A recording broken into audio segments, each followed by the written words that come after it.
You're on the street! We don't pay you to babysit! The manager screamed at the janitor. Her crime? She stopped cleaning to calm my autistic daughter during a panic attack caused by the noise. He looked at my old clothes and laughed. He didn't know I founded this factory 40 years ago. I walked up, grabbed his badge, and said nothing. By the time I left that building, he'd discover what invisible hands can take away. Before we continue, comment where you're watching from, and subscribe to the channel. We'd love to see how far our stories are reaching. The words hung in the air like acid. I stood 15 feet away, holding Lily's hand while she pressed her small palms against her ears, rocking slightly on her heels. The fluorescent lights buzzed overhead. The same lights I'd chosen in 1984 because they were supposed to last 20 years. They'd lasted 40. Scott Brennan stood in the center of the production floor, his face red, his expensive tie slightly loosened. The janitor, a woman about my age with gray hair pulled back in a practical bun, had set down her mop bucket to kneel beside Lily when the panic started. She'd spoken softly, shown Lily the texture of her cleaning rag, created a small island of calm in the chaos of the factory floor. "I'm sorry, Mr. Brennan," the woman said, her voice shaking. "The little girl was upset. I just thought—" "You're not paid to think," Scott cut her off. "You're paid to clean, that's it. If I see you touching anyone else's kid, you're done. Understand?" The woman nodded, grabbed her bucket, and hurried toward the break room. I watched her shoulders shake as she walked away.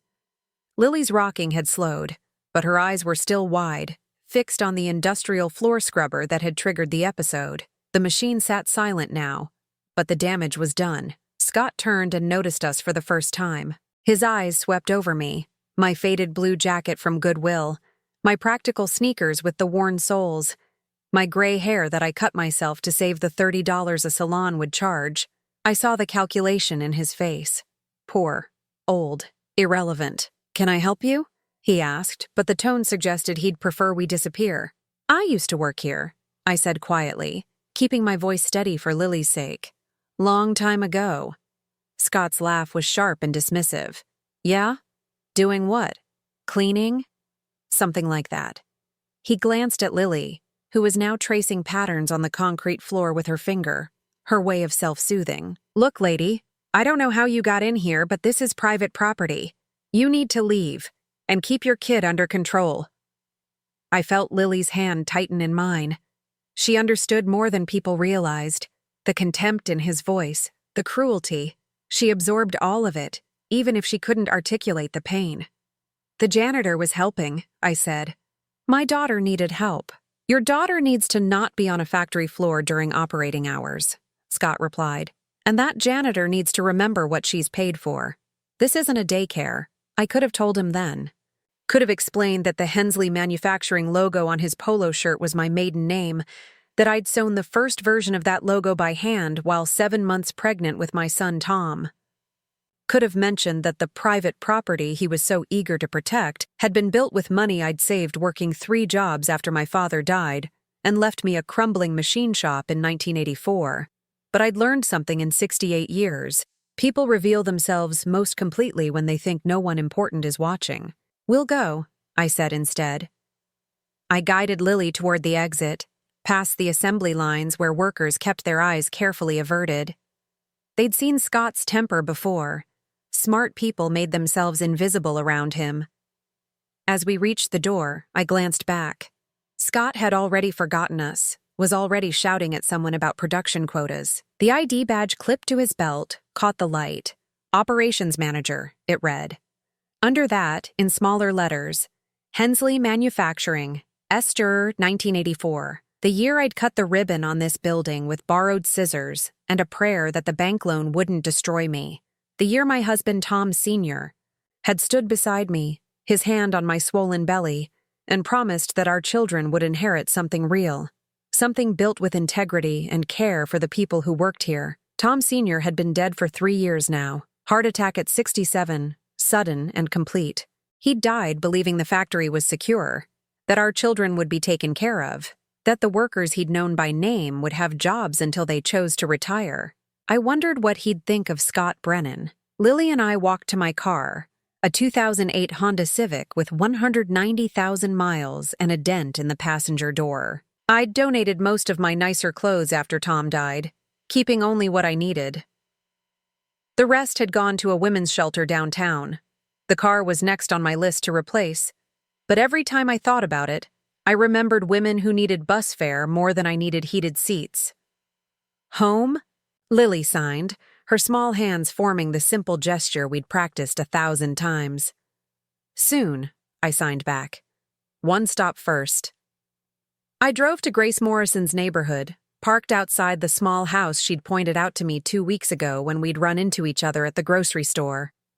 Grace, the janitor Scott had just humiliated, lived 3 blocks from the factory in a house that needed new siding and had a chain-link fence held together with wire and determination. I'd known Grace for 12 years, since she'd first applied for the janitorial position.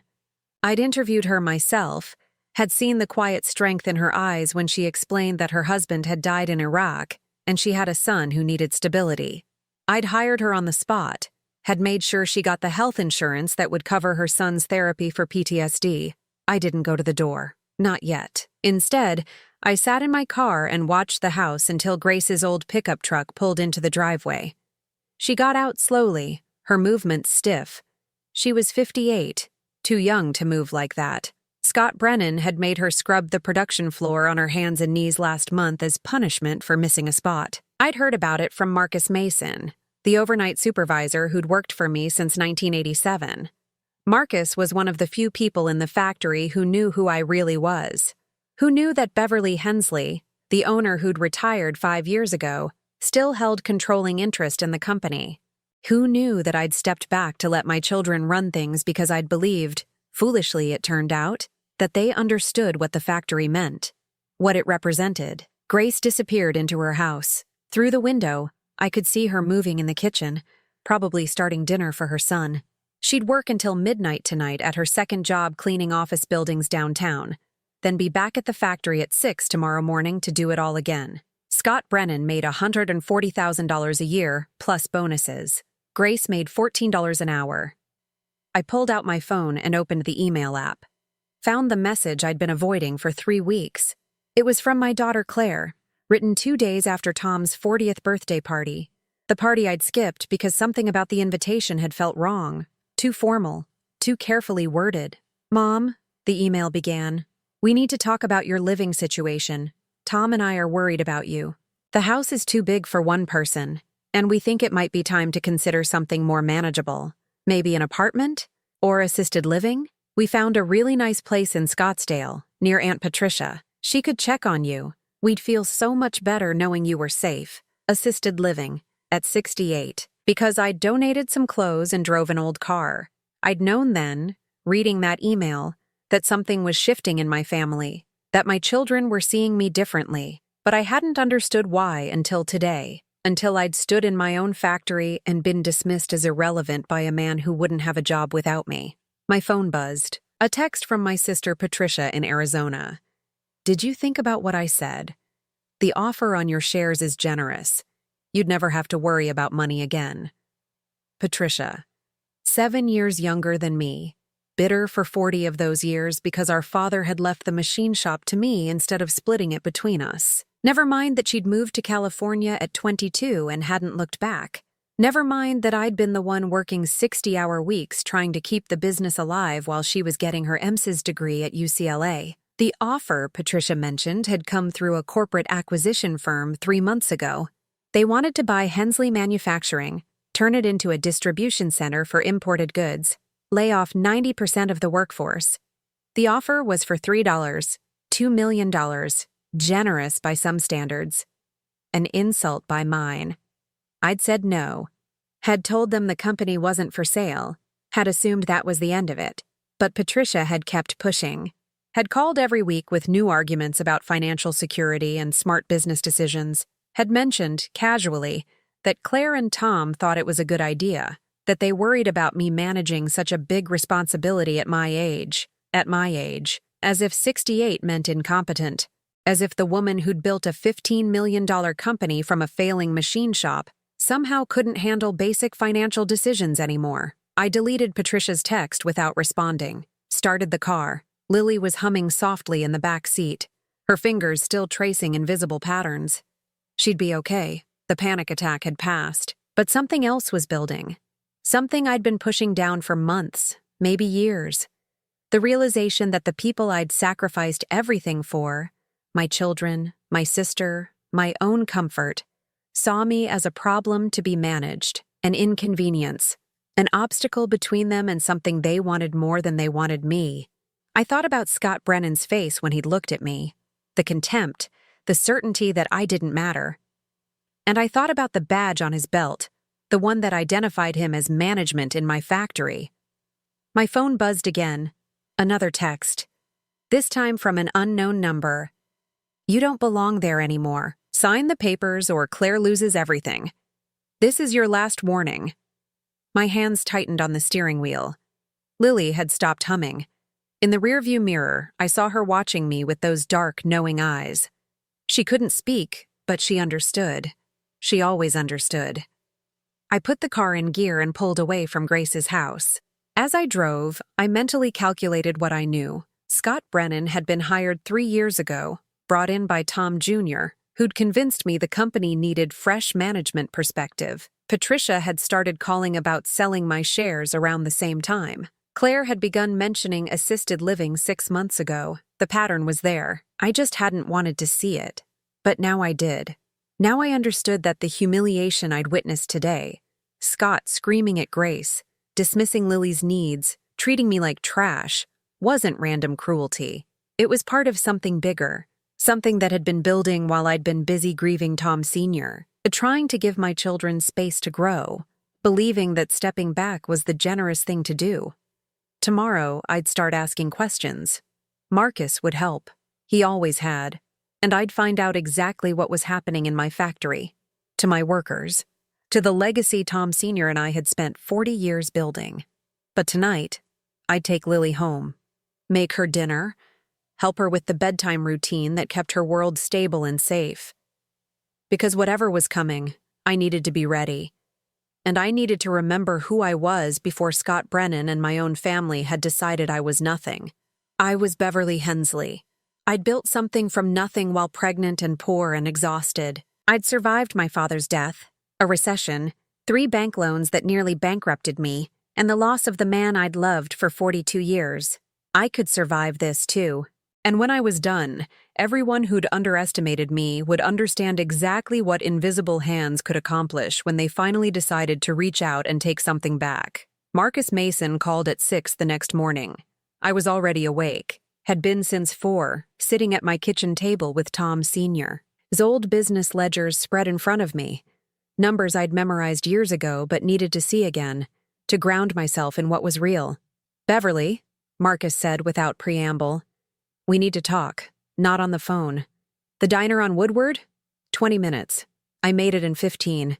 The Bluebird Diner had been serving factory workers since 1979, back when the neighborhood was thriving and the auto plants were still hiring. Now it was half empty at breakfast, kept alive by habit, and the fact that Margaret, the owner, made the best coffee in Toledo. Marcus was already in our usual booth, the one by the window where you could see the factory's smokestack 2 blocks away. He looked tired. More than tired. He looked scared. "They're moving faster than I thought," he said as I slid into the seat across from him. "Scott called a management meeting yesterday after you left. Told everyone that the acquisition is happening whether the owner approves or not." I wrapped my hands around the coffee mug Margaret had set down without asking. "He used those words? Whether the owner approves? He said the owner is elderly and confused, that her family has concerns about her capacity to make sound business decisions." Marcus's voice was flat, but I could hear the anger underneath.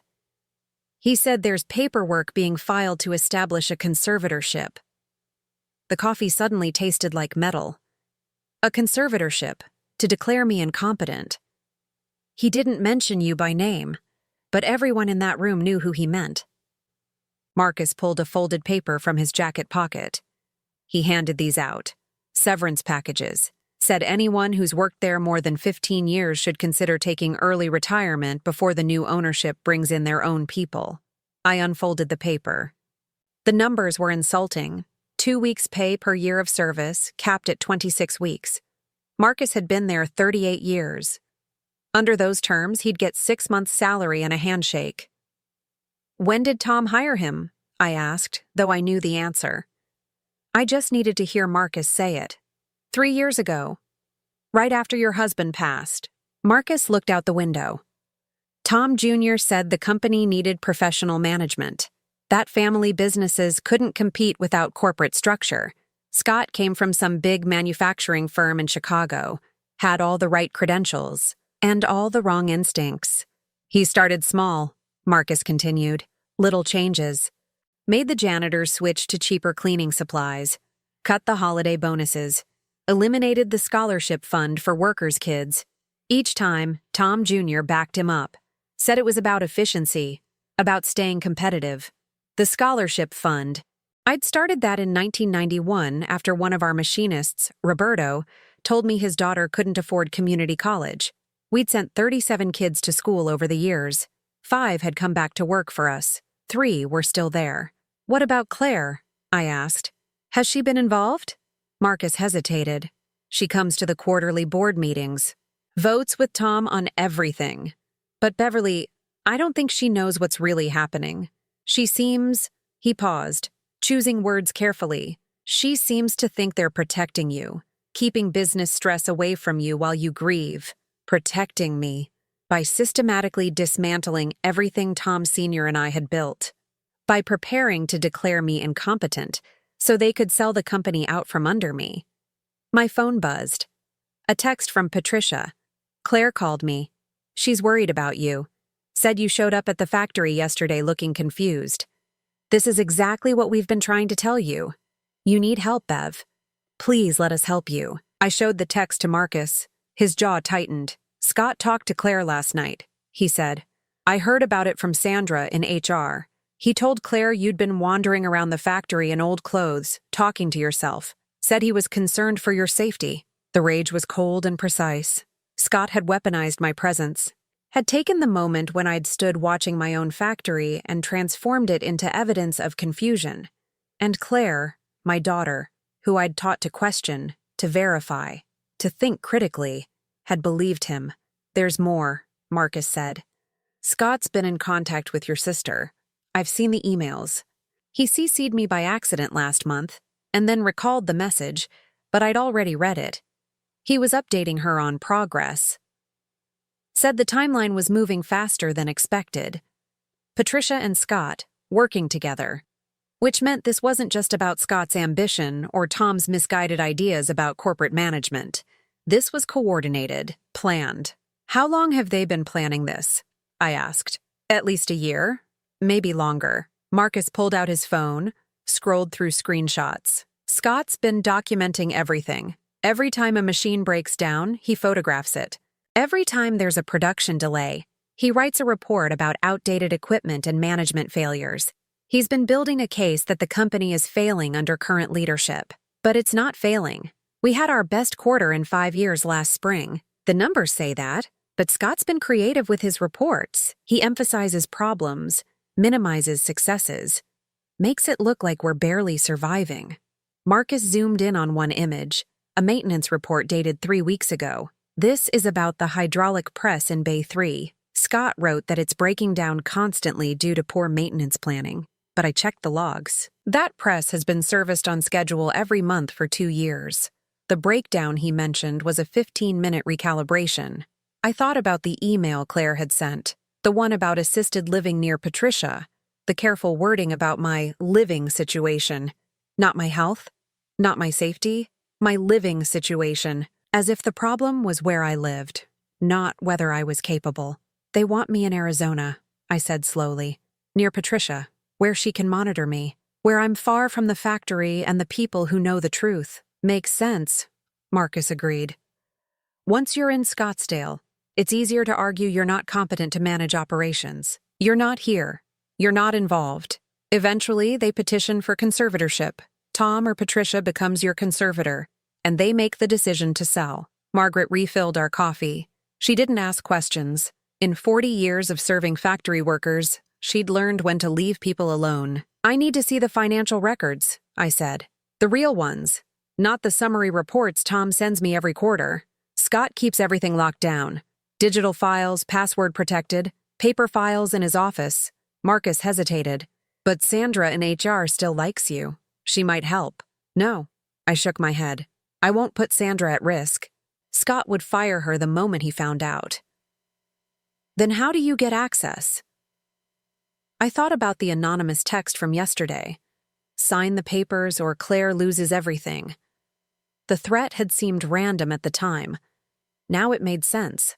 Scott and Patricia didn't just want me out. They wanted me compliant, willing to sign whatever they put in front of me to protect my daughter. What do they have on Claire? I asked. The text mentioned her losing everything. What leverage do they have? Marcus looked uncomfortable. Claire's clinic, the one she opened 3 years ago for occupational therapy. She took out a business loan. Tom Jr. co-signed. But the loan wasn't from a bank. It was from a private investor. Someone Scott introduced them to. My stomach dropped. How much? $280,000. Due in full next month if she can't refinance. The investor is refusing to extend the term. Marcus met my eyes. That investor is Patricia's husband, Richard. He's the one who funded Claire's clinic. And now he's calling in the debt. Patricia's husband, a man I'd met twice, both times at holidays, who'd made his money in real estate speculation and had the ethics of a loan shark. Claire had mentioned the clinic loan once, had said it was through a family friend who'd offered excellent terms that came with strings that could now be pulled to force Claire to cooperate, to vote with Tom, to support the sale of the company. If Claire can't pay, Marcus continued, she loses the clinic, everything she's built, and Scott made sure she knows that you're the obstacle. That if you'd just accept the acquisition offer, the money from your shares would solve everything. I closed my eyes, saw the pattern clearly now. Patricia, bitter and resentful, had found the perfect weapon. Scott Brennan, ambitious and cruel. Together they'd isolated me, manipulated my children, and constructed a trap where every move I made to protect myself would hurt Claire. If I refused to sell, Claire lost her clinic. If I fought the conservatorship, I'd look paranoid and unstable. If I reached out to Claire directly, Scott would spin it as harassment, more evidence of my confusion. They'd thought of everything, almost everything. Marcus, I said quietly, how much do you trust Sandra? With my life. She's been watching Scott for months, taking notes. She knows something's wrong. Then here's what we're going to do. I pulled out a small notebook, started writing. I need you to get me into the factory tonight. After hours. I need access to Scott's office and the financial system. Can you do that? Marcus didn't hesitate. I have keys to everything. Night shift starts at 10. I can get you in at midnight when everyone's on break. Good. Because if they want to declare me incompetent, they're going to need evidence I'm not managing the company properly. And I'm going to make sure the evidence shows the exact opposite.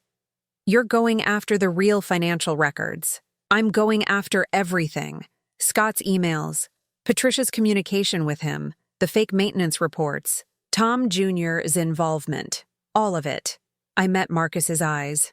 They made one mistake. They assumed I'd be too hurt, too confused, too old to fight back. They forgot who built this company in the first place. Marcus smiled. The first genuine expression I'd seen from him all morning. Tom Sr. used to say you were the toughest person he ever met, said you could rebuild anything from the ground up if you had to. I did it once, I said. I can do it again. But this time, I'm not rebuilding. I'm taking back what's mine. My phone buzzed. Another text from Patricia. Your lawyer just called me. Says you're refusing to sign the estate documents. Bev, this is getting ridiculous. We're family. We only want what's best for you. Call me. I deleted the text. Stood up, left cash on the table for Margaret. Tonight, I told Marcus. Midnight. Bring everything you have. He nodded. We walked out together into the gray morning. The factory smokestack was visible in the distance, steady and permanent. I'd watched that smokestack for 40 years, had seen it weather storms and recessions and the slow death of American manufacturing. It would weather this too, and so would I, because I was Beverly Hensley, and I'd just declared war on my own family. The factory at midnight felt like a museum of my own life. Marcus let me in through the loading dock, the same entrance I'd used 40 years ago when I couldn't afford to park in front where customers might see my rusted-out Datsun. The air still smelled the same: machine oil, hot metal, the particular scent of productivity that no amount of cleaning could eliminate. "Scott's office is on the second floor," Marcus said, leading me through the dim corridors. "He leaves at 6 every night. Never stays late, never comes in early, just collects his paycheck and his bonuses." We climbed the metal stairs I'd installed in 1987 after old Mrs. Palmer from accounting fell and broke her hip. The handrail was still sturdy. I'd paid extra for that. Had insisted on bolts sunk 8 inches into concrete. Things built to last. Scott's office had been Tom Sr.'s office. Mine before that, back when I was the one staying until midnight trying to make payroll. The door had a new nameplate now: Scott Brennan, Operations Manager. But the scratches on the door frame were still there. Marks from when we'd moved in the filing cabinets in 1989. Marcus unlocked it with his master key. 30 minutes, he said. That's how long before the night supervisor does his rounds. Sandra from HR gave me Scott's computer password yesterday. Said she was tired of watching him destroy people's lives. The password was taped to the underside of his desk drawer. Winter 2024. I felt my lip curl. Tom Sr. had used our wedding anniversary. Scott Brennan used a word that described how he saw himself. The computer took forever to boot up. While I waited, I looked around the office. Scott had removed every trace of the factory's history. The photos of the original crew from 1984 were gone. The plaque from the Chamber of Commerce, gone. The thank you notes from workers whose medical bills I'd helped cover, all gone. In their place were motivational posters about synergy and performance metrics. A golf trophy. A framed photo of Scott shaking hands with some executive I didn't recognize. And on the credenza, pushed to the back like trash, a small wooden box I'd made in 1986, carved with Tom Sr.'s initials. I picked it up. Inside were his old business cards. Thomas Hensley Sr., co-founder. The cards I'd designed and printed at Kinko's because we couldn't afford a graphic designer. I'd kept one in my wallet for 3 years after he died. Had thrown it away, finally, because looking at it hurt too much. Scott had saved the box. Not out of respect. He didn't even know what it was. He'd saved it because the wood was pretty, because it looked expensive, because Scott Brennan collected things without understanding their value. The computer screen finally lit up. I opened Scott's email, began scrolling, found the folder labeled Acquisition Confidential. The first email was from Patricia, dated 8 months ago. Scott, Richard and I are prepared to move forward with our original timeline. Beverly's resistance is expected but manageable. She's more isolated than she realizes. Once Claire understands the financial benefits, she'll vote with Tom. I'll handle Beverly's relocation to Scottsdale. You focus on documenting operational failures. We need a paper trail that justifies the conservatorship petition. I read it 3 times. My sister's words. Clinical. Calculated. She'd been planning this for at least 8 months. Maybe longer. The next email was Scott's response.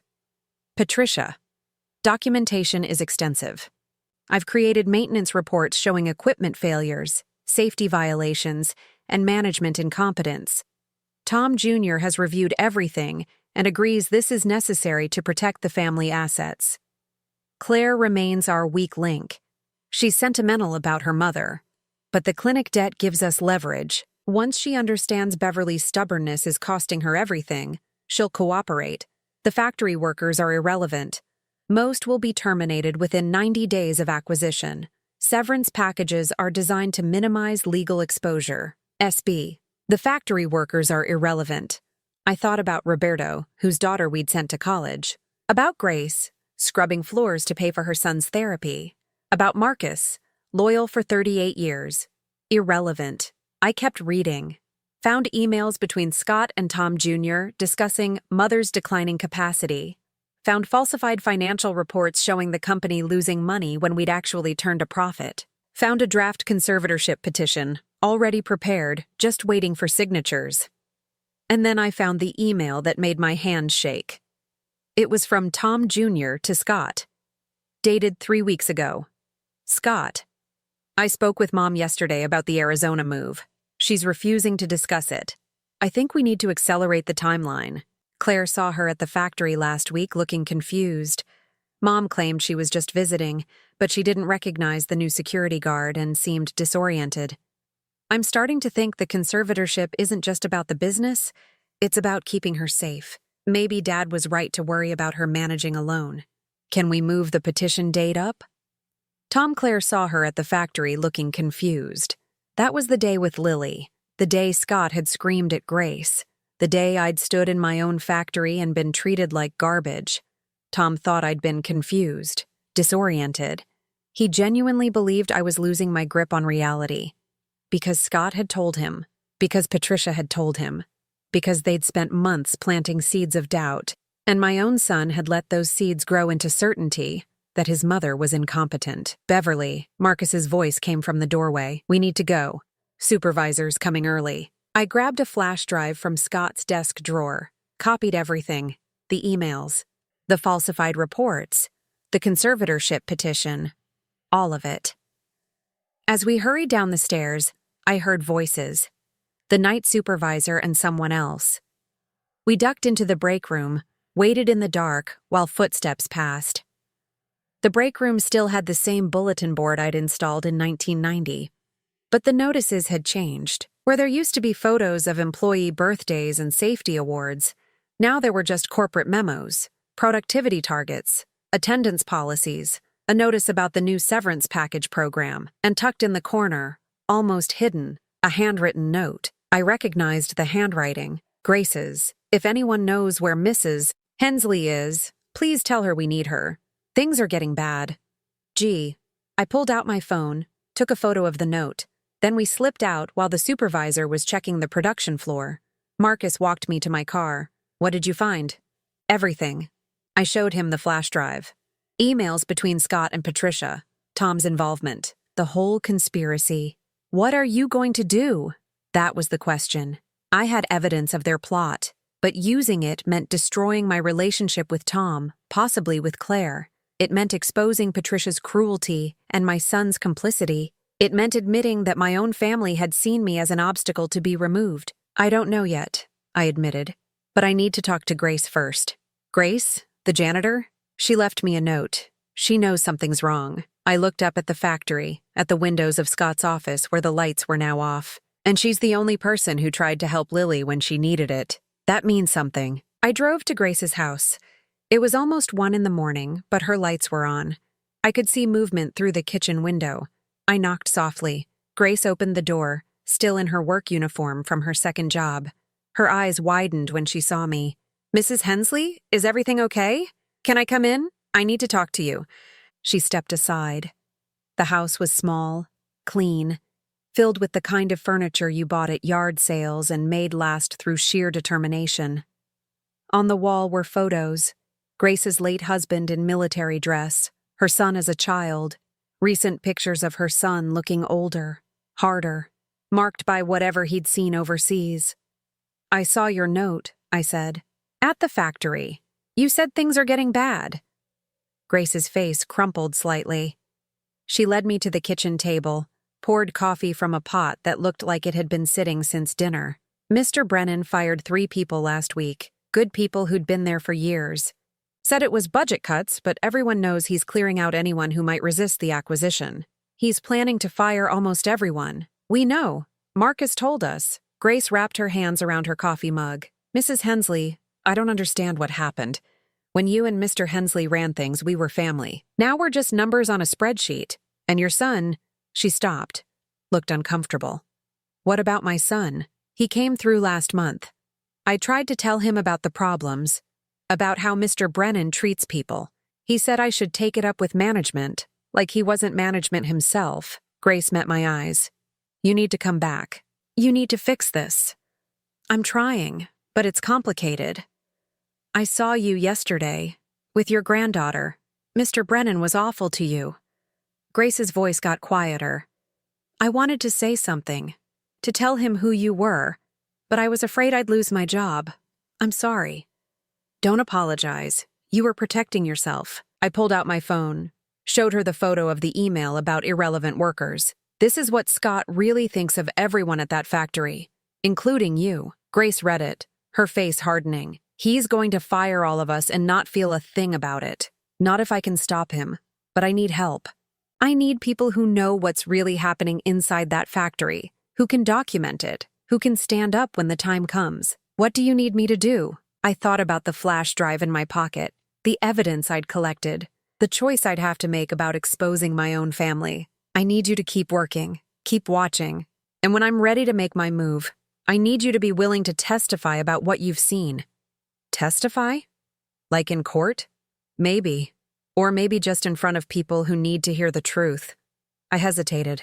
Grace, if I do this, if I fight back, some people are going to get hurt, including my own children.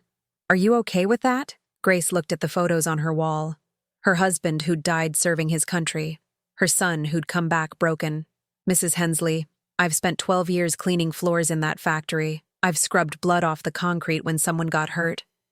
I've mopped up tears in the bathroom when people got fired. I've watched good workers lose everything while men like Scott Brennan got richer. So yes, I'm okay with it. Someone needs to fight back. Might as well be you. I left Grace's house at 2 a.m, drove home through empty streets.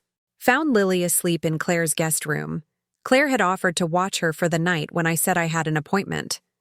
Claire was still awake, reading on the couch. She looked up when I came in. Mom, is everything okay? You look exhausted. I thought about the emails I'd read. Tom's genuine belief that I was losing my mind. Claire's vote to support the acquisition. The web of lies that had been constructed around me while I'd been busy grieving and trying to give my children space. I need to ask you something, I said. The clinic loan. The one from Richard. Is he really calling it in? Claire's face went pale. How did you know about that? Answer the question. Yes. He says I have 30 days to pay $280,000 or he's foreclosing. Claire's voice shook. Tom said if you'd just accept the acquisition offer, your share would more than cover it. But you won't even consider selling, and I'm going to lose everything I've built. And you think that's my fault? I think... Claire stopped, looked away. I think you're not thinking clearly, Mom. Tom says you've been confused. That maybe grief is affecting your judgment. And yesterday, Scott said you showed up at the factory looking lost. There it was. The poison had reached even Claire. My daughter, who I'd raised to be strong and independent, believed I was incompetent because the people trying to steal from me had told her so. I wasn't lost, I said quietly. I was watching my granddaughter have a panic attack while your factory manager screamed at an employee for showing kindness. And I was realizing that the company your father and I built is being destroyed by people who only care about money. It's not your company anymore, Mom. You retired. You handed it over to Tom and me. We're trying to make the best decisions we can. By declaring me incompetent so you can sell without my consent? Claire froze. What are you talking about? I pulled out my phone, showed her the screenshot of the conservatorship petition, watched her read it, watched her face cycle through confusion, shock, horror. Mom, I didn't know about this. I swear. Tom never mentioned, read who signed it, as petitioners. Claire scrolled down, saw Tom's name, saw Patricia's, and at the bottom, a space left blank for her signature with a note. Claire to sign after clinic debt resolved. SB. They were going to ask you to sign after Richard foreclosed on your loan, I said. After you were desperate enough to do anything. Claire looked up at me with tears in her eyes. Why would Tom do this? Why would Aunt Patricia? Ooh, because they want to sell the company, and I won't let them.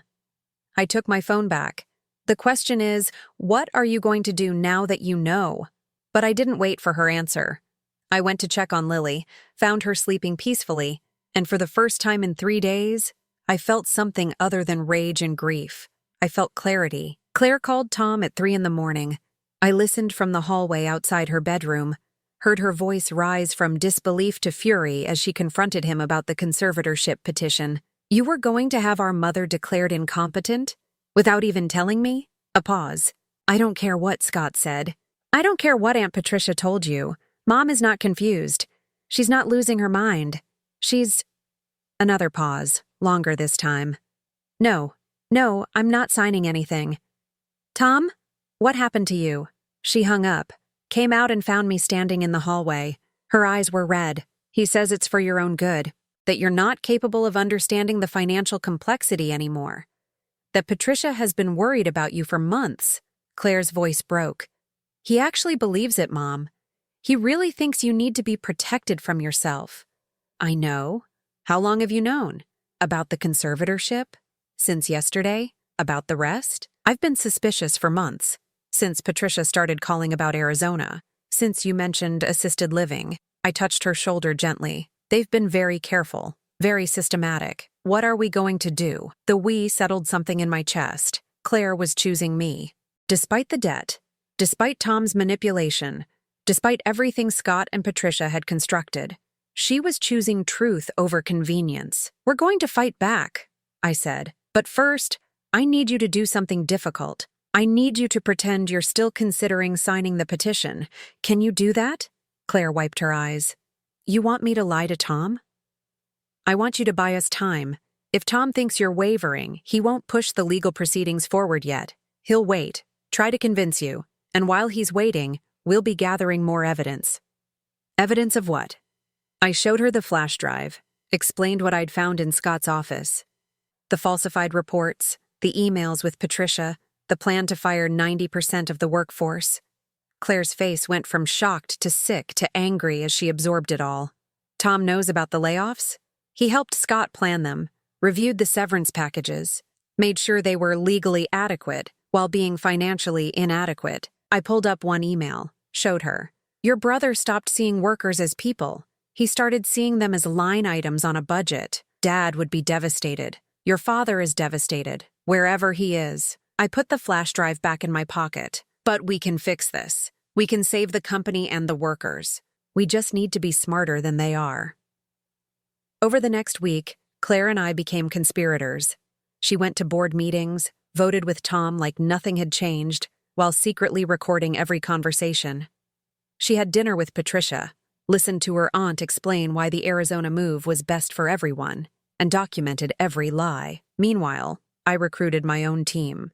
Grace brought in 3 other longtime workers, Roberto from machining, Linda from quality control, and James from shipping, all people who'd been there for over 20 years, all people Scott had marked for termination. We need documentation, I told them at our first meeting in Grace's living room. Every safety violation Scott's ignored. Every legitimate maintenance request he's denied.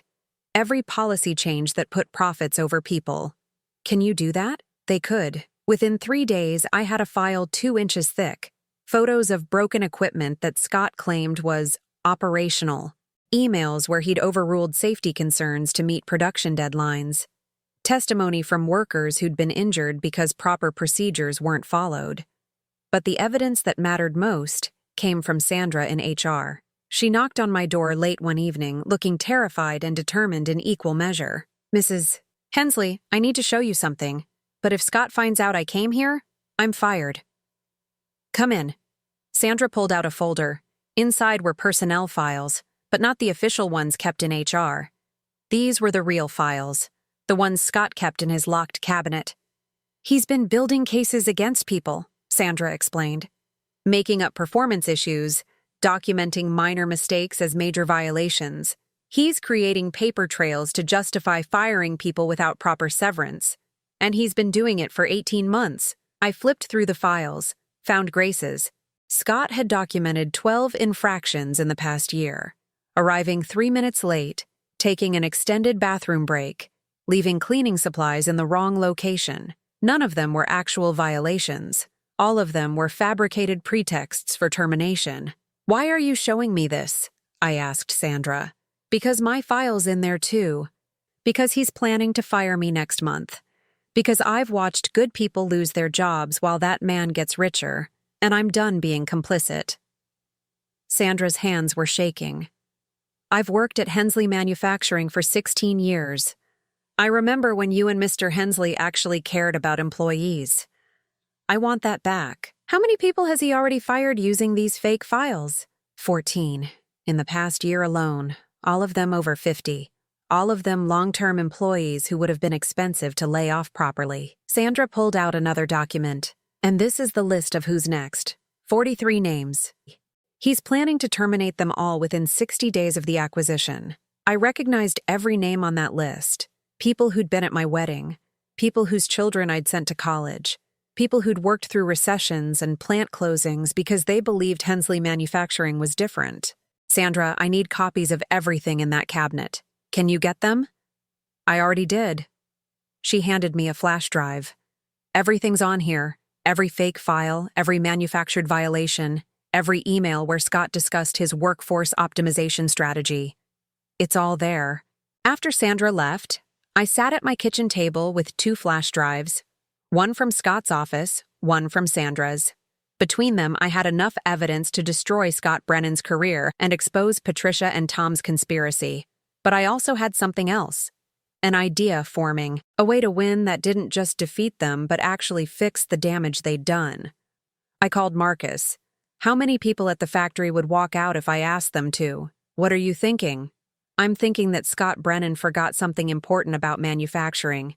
You can have all the equipment in the world, but without people who know how to run it, you have nothing. I opened my laptop, started drafting a document. How many of the senior workers would stage a sick-out? Marcus was quiet for a moment. If you're leading it? All of them. But Beverly, if this backfires, these people lose their jobs, their pensions, everything. And if we do nothing, they lose it anyway. At least this way, they're fighting back. When?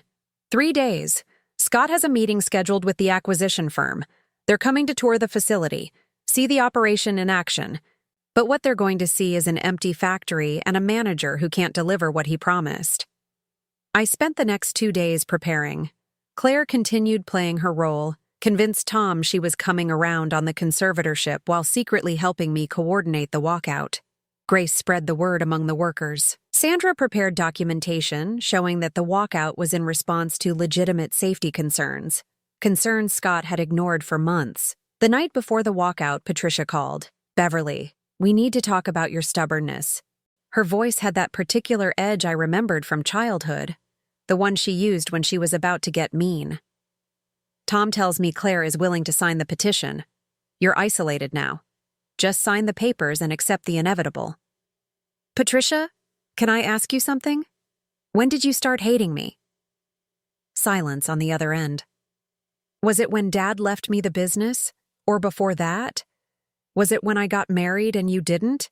When I had children? When did you decide that destroying me was more important than being my sister? This isn't about hate. It's about reality. You're old, Beverly. You're alone. You're clinging to something you can't manage anymore. I'm trying to help you. By stealing my company and declaring me incompetent? By forcing you to face facts. You were always the favorite. Always the one who got everything while I got nothing. Well, now it's my turn. And if you can't accept that gracefully, we'll do it the hard way. She hung up. I sat there for a moment, processing 40 years of resentment that had finally found its voice. Patricia didn't want the money. She wanted to win, to finally beat the sister who'd gotten everything. The next morning, I arrived at the factory at 6. The acquisition team was scheduled for 9. Scott would be there at 8 to prepare. At 7, the workers began arriving. And one by one, instead of clocking in, they gathered in the parking lot. By 7:30, there were 87 people standing outside. Every senior employee, every person whose institutional knowledge kept the factory running. Scott arrived at 8, saw the crowd. His face went from confused to furious in seconds. What the hell is this? Everyone get inside. Now. We're not going in, Grace said. She stood at the front of the group, her voice steady. Not until management addresses the safety violations we've been reporting for months. Safety violations? What violations? Sandra stepped forward, handed him a document. These violations, logged, reported, and ignored. As per OSHA regulations, we have the right to refuse unsafe work conditions. Scott's face went red. This is a walkout. You're all fired. Actually, I said, stepping out of my car, they're exercising their legal rights. And you're about to have a very difficult conversation with the acquisition team about why your factory is empty. Scott's eyes widened when he saw me. "Mrs. Hensley, what are you doing here?" "Taking back my company." I walked past him toward the entrance. "Marcus, open the doors, everyone inside. We're having a meeting." The workers filed in. Scott stood frozen in the parking lot as the acquisition team's car pulled up. I watched from the window as two executives in expensive suits got out, looked around at the empty parking lot, and approached Scott with questions he couldn't answer. Inside, I stood on the factory floor, the same spot where Scott had humiliated Grace, where I'd been dismissed as irrelevant. The workers gathered around, their faces uncertain but hopeful. 40 years ago, I said, my husband and I started this company with nothing but a failing machine shop and a belief that workers deserve dignity. We built something that mattered, and then I made a mistake. I stepped back. I trusted other people to maintain what we'd built. I'm done stepping back. I pulled out my phone, connected it to the overhead projector we used for safety meetings, showed them the emails from Scott and Patricia, the falsified reports, the list of planned terminations. This is what they think of you. This is what they were planning to do. But here's what they forgot. This company isn't the building or the equipment. It's you, your knowledge, your skill, your loyalty, and without you, they have nothing. When I finished, the silence was absolute. Then Roberto started clapping. Linda joined him. Then Grace. Then everyone. Scott walked in just as the applause ended. Behind him were the acquisition executives and Tom Jr. Tom saw me standing on the factory floor, saw the workers gathered around me, and his face went white. "Mom, what's going on?" "What's going on?" I said calmly. "Is that you're about to learn what happens when you forget where you came from." The acquisition executives left within 20 minutes.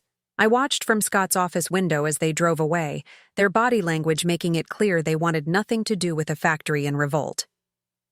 Tom Jr. stood in the center of the production floor, surrounded by workers who wouldn't meet his eyes. Scott had disappeared into his office, probably calling Patricia. Claire had arrived and was standing near the door, her face unreadable. "Mom," Tom said, his voice carrying across the sudden silence. "Can we talk privately?" "No. Whatever you have to say, you can say it in front of everyone here. They deserve to hear it." His face flushed. "This is a family matter. These people are family. They've been here longer than you've been alive, so talk." Tom looked around at the faces watching him, workers he'd known since childhood, people who'd been at his graduation, his wedding, his father's funeral. "I was trying to protect you. Scott said you were showing signs of dementia, that you'd been confused, disoriented. Patricia confirmed it. I thought I was doing the right thing. By declaring me incompetent without even talking to me first, you weren't listening. Every time I brought up the acquisition, you shut down. You wouldn't engage with the numbers, wouldn't consider the offer. I thought it was because you couldn't understand anymore." I pulled out my phone, showed him the email where Scott had called the workers irrelevant. "Is this the man you trusted over your own mother? The man who planned to fire 87 people and gut everything your father built?" Tom's hands shook as he read it. "I didn't know about the layoffs. Scott said there would be some restructuring, but he promised minimal impact. Scott lied. About everything. About me, about the company, about his plans. And you believed him because it was easier than believing your mother knew what she was doing." I gestured to the workers around us. "These people knew. They tried to tell you. But you stopped listening." Grace stepped forward. "Mr. Hensley, your mother interviewed me 12 years ago. She asked about my son, about what he needed. She made sure my insurance covered his therapy. That's who she is. That's who she's always been. And you forgot that." Tom looked at Grace, recognition flickering across his face. "I remember when you were hired. Dad said Mom spent an hour talking to you about family and support systems. He said that's what made her different. She saw people, not positions. Then why did you stop seeing them?" I asked quietly. The question hung in the air. Tom's face crumpled, because Scott made it sound so logical. Efficiency, competitiveness, modernization, all the business school buzzwords. And Patricia kept saying you were in denial about aging, that you needed help. I convinced myself I was being the responsible son. "You convinced yourself I was the problem," I said. It was easier than admitting you'd made a mistake hiring Scott, easier than standing up to Patricia, easier than doing the hard work of actually running this company with integrity. Tom looked at the floor. I'm sorry, Mom. I'm so sorry. Sorry doesn't fix it. Sorry doesn't give these people back the months they spent terrified of losing their jobs. Sorry doesn't undo the damage Scott caused. I paused. But there's something you can do. You can tell me who else was involved. All of it. Tom took a shaky breath. Patricia arranged everything. She found Scott, introduced him to me, said he was perfect for modernizing the company. She set up the meetings with the acquisition firm. She drafted the conservatorship petition. He looked up at me. And she has your lawyer, Richardson. He's been feeding her information about your estate, your shares, everything. That's how she knew you hadn't signed anything. My lawyer. The man I'd trusted for 15 years. Patricia had gotten to him too. What about Claire's loan? I asked. Patricia's husband Richard offered it. Said it was a family favor, but it was always leverage. When Claire couldn't pay, they'd force her to vote for the sale. Tom's voice dropped to a whisper. I went along with it, Mom. I knew it was wrong, but I told myself the ends justified the means. Scott emerged from his office, his face pale. The board is demanding an emergency meeting. Patricia's flying in tonight. They want answers about the failed acquisition visit. Good, I said. Let's give them answers. That evening, the Hensley Manufacturing Board convened in the conference room. Patricia arrived with her lawyer. Scott sat beside Tom, both of them looking like they'd rather be anywhere else. Claire sat next to me, a stack of folders in front of her. Patricia's expression was cold and controlled. Beverly, this little stunt has cost us a major acquisition opportunity. The board will hear about your interference, your manipulation of the workers, your continued incompetence. Actually, Claire interrupted, the board is going to hear about fraud, conspiracy, and attempted theft. She opened the first folder. These are emails between Scott Brennan and Patricia Sullivan, documenting their plan to have our mother declared incompetent. These are falsified maintenance reports designed to make the company look poorly managed. And these are personnel files showing systematic age discrimination and wrongful termination. Patricia's lawyer leaned over, read the documents. His face went carefully neutral. There's more, I said. I've spoken with the other board members. They've reviewed the evidence. They're voting tonight on whether to terminate Scott Brennan's employment and pursue legal action against everyone involved in the conspiracy. You can't prove conspiracy, Patricia snapped. I was looking out for your best interests. You were stealing my company. There's a difference. I looked at her. This woman who'd been my sister for 68 years. Why, Patricia? Why not just ask for help? Why not come to me if you needed money? Because you would have said no. You always said no. Dad left you everything. You got the business, the respect, the perfect life. I got nothing. So you decided to take it. Patricia's mask finally cracked.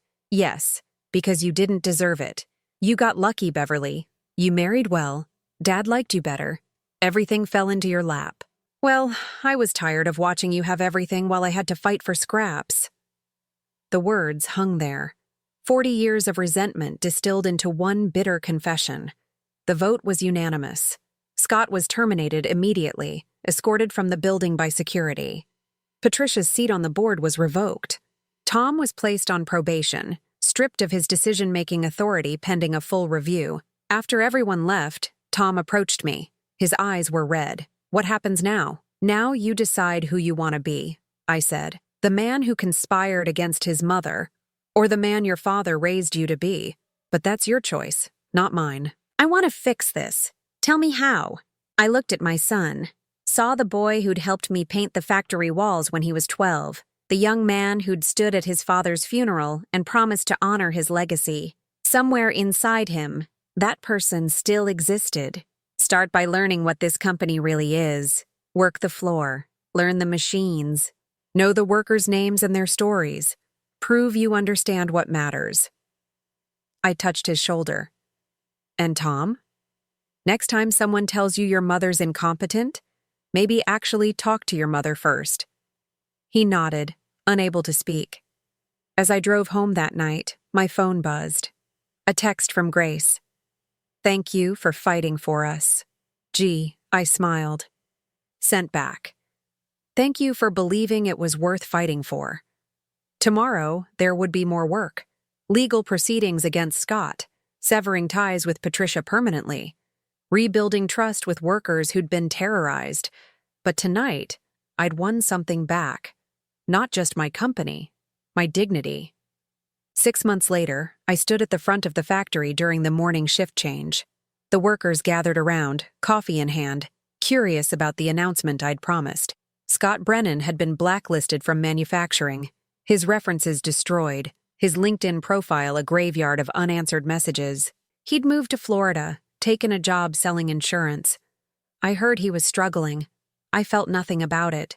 Patricia hadn't spoken to me since the board meeting.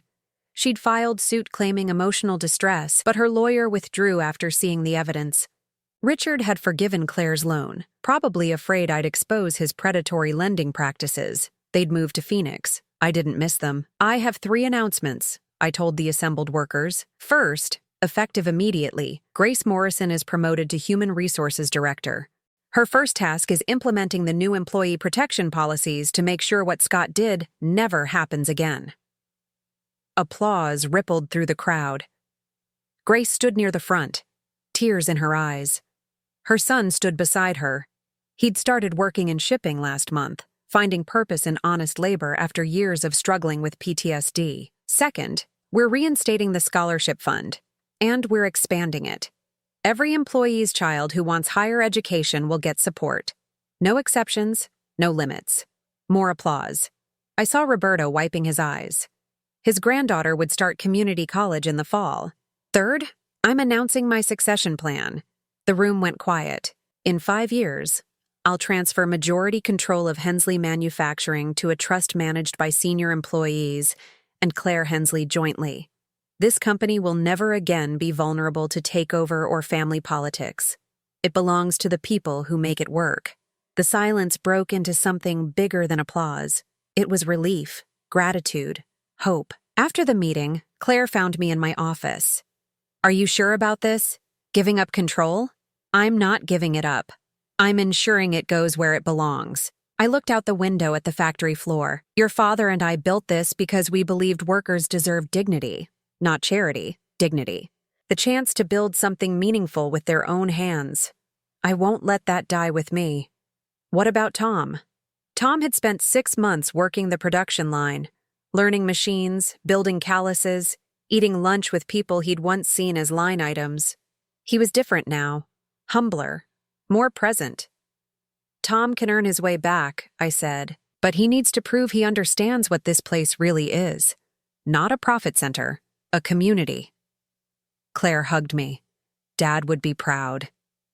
That afternoon, I visited Tom Sr.'s grave, brought fresh flowers, sat on the bench we'd installed there, told him about the workers walking out, about standing up to Patricia, about watching our son finally understand what mattered. "I almost lost it," I whispered to the headstone, "almost let them take everything we built. But I remembered what you always said. The company isn't the buildings or the equipment. It's the people, and the people were worth fighting for." My phone buzzed. A text from Lily via Claire's phone. She'd started using assistive technology to communicate. 3 words. "Love you, Grandma." I typed back, "Love you too, sweetheart." That evening, Marcus stopped by my house with a bottle of wine. We sat on the porch watching the sunset. "You did it," he said. "You actually did it. We did it. You, Grace, Sandra, all the workers who stood up when it mattered. Still. You could have taken the money, moved to Arizona, let it all go. Most people would have. Most people didn't spend 40 years building something that mattered." I sipped the wine. "Besides, I'm 68, not dead. I've got at least 20 more good years of being inconvenient." Marcus laughed.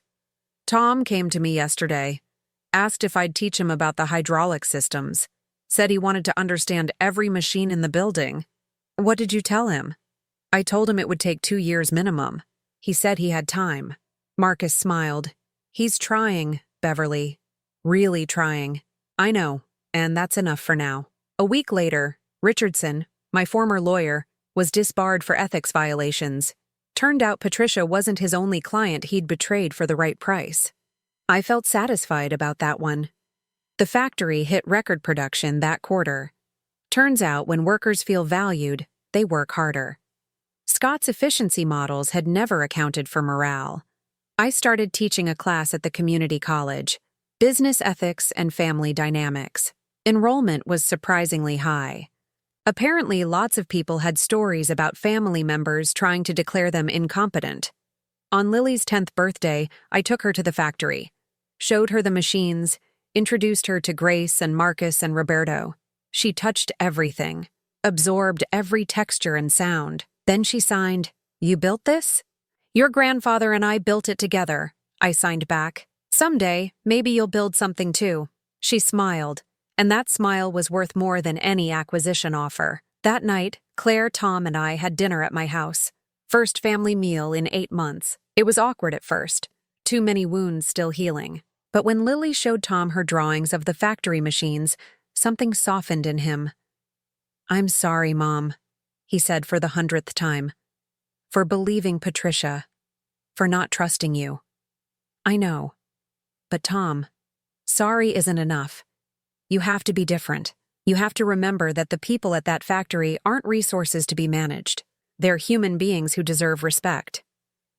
I'm learning that, slowly. He smiled weakly. "Roberto told me yesterday that he remembers when I was born, that he was on the production line when Dad got the call. He said the whole factory celebrated. They did. Your father handed out cigars and gave everyone the afternoon off." I remembered that day. The joy, the hope, the belief that we were building something that would last. We had built it, and it would last. Not because of my name on the building, but because the people inside understood what it meant. A year after the walkout, I stood at the anniversary celebration. Workers, families, children running through the factory during the annual open house we'd reinstated. Grace approached with a plaque. "From all of us, we wanted you to have this." I read the inscription, "Beverly Hensley, founder, fighter, friend. This factory stands because you never stopped believing we mattered." I couldn't speak. Just held the plaque and cried while 87 people applauded.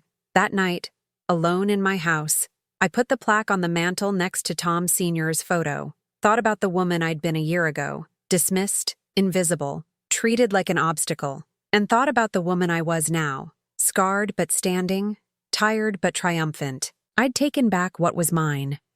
Not through violence or public scandal, but through cold strategy and quiet determination. Through understanding that real power wasn't about control. It was about knowing your own worth and refusing to accept anything less. Scott Brennan had looked at me and seen nothing. He'd been wrong. Patricia had looked at me and seen an obstacle. She'd been wrong too. Even Tom and Claire had looked at me and seen someone who needed protection. They'd all been wrong. I was Beverly Hensley. I'd built empires and raised children and survived betrayal. I'd faced down conspiracies and come out standing. And I'd done it all while wearing a faded jacket from Goodwill and driving a car with 200,000 miles. Because invisible hands, I'd learned, were often the strongest ones. They just had to remember to reach out and take back what belonged to them.